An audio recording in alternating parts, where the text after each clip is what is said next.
medical procedure that involves you to masturbate so you can be free. As a Christian brother, your faith. I want to believe that as Christians, morally speaking, masturbation is wrong. If not for the... Okay, first of all, I think the notion that as a Christian, morally speaking, masturbation is wrong is a misleading notion. I, first of all, think that is a misleading notion. If not for that, this question will not carry weight. Now, what's the question? As a Christian, if a medical procedure needs you to masturbate to be free, will you do it? The reason this question carries weight is because we've been taught that God frowns at it. Yes, maybe because of a particular story in the Bible. And one of the problems with just, cherry picking those stories and making a doctrine of it is that we forget the place of context. Who told you masturbation is wrong? Who? Where did we get that from? And now you see, now this question is very you know why this question is very significant? Because everybody will probably get there where medically you are told to do certain things that you must have been taught that they are morally wrong. Then you are stuck. It's the problem with learning good things wrongly. Understand the place of excesses where something is too much, and that applies to everything. Even the food you eat, there comes a point in your life where you are told not to eat a particular food. It has nothing to do with morals. It has nothing to do with sin. It has nothing to do with God being angry, but has everything to do with the situation you found yourself and the result that you want. Don't forget that you found yourself in this situation. You want this result. And when you want a particular result, you don't bargain with the potential result as to how you are going to get there.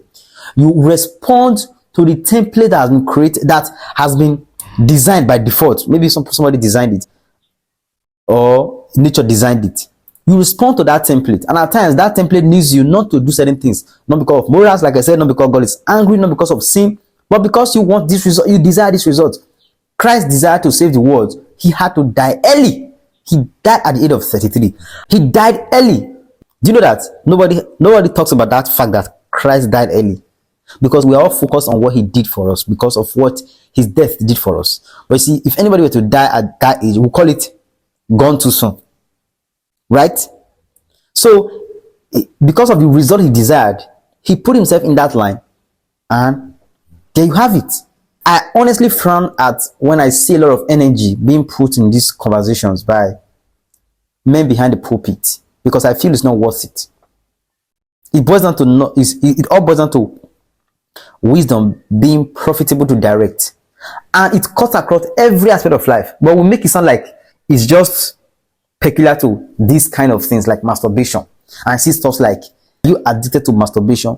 There are people that are addicted to their jobs in a certain way that it affects every other significant aspect of their life. It's not about morality, it's about balance. That's how these things should be talked about. And you can even imagine somebody saying, as a Christian, you know that that's morally wrong. That's already off. And funny enough, somebody on the comment section said something like, he said, I honestly feel no medical procedure needs you to rub a quick one. That's another problem on its own. Somebody thinks no medical procedure will ask you to do it. They may not ask you directly, but they will ask for something that will need you to do it, because that's the only way you can't get it. Oh yes. And now somebody said, as a Christian brother, you know it's morally wrong. Is it wrong just because the person is a Christian, or it's wrong because basically it's wrong? First thing we have to look out for. And now secondly, somebody will say, well, if medical procedure needs you to do it, it may be okay. I want to quickly address that.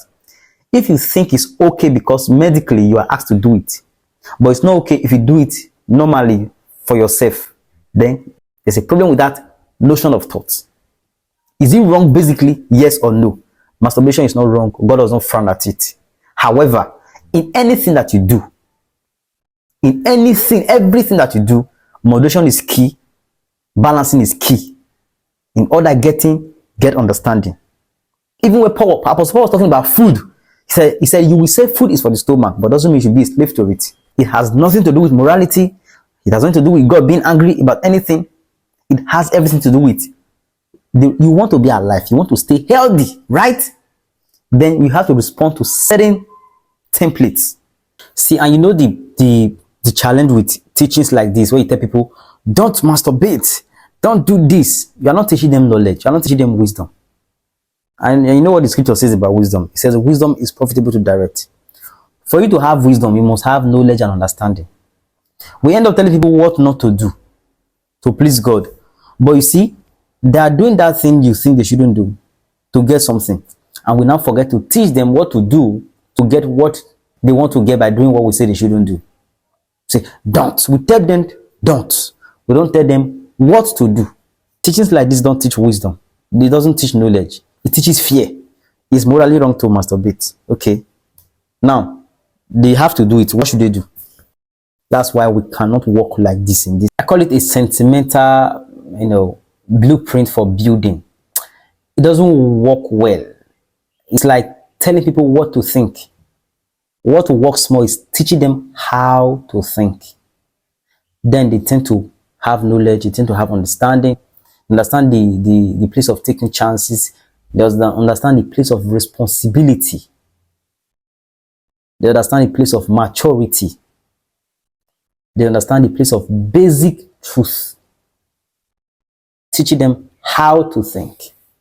It's very key. It's just the basic truth. Somebody said there's no absolute truth. That's really absolute truth.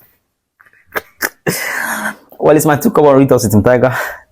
My name is Timothy. I'll see you on the next one. Well, let me know what you think in the comment section though. Peace.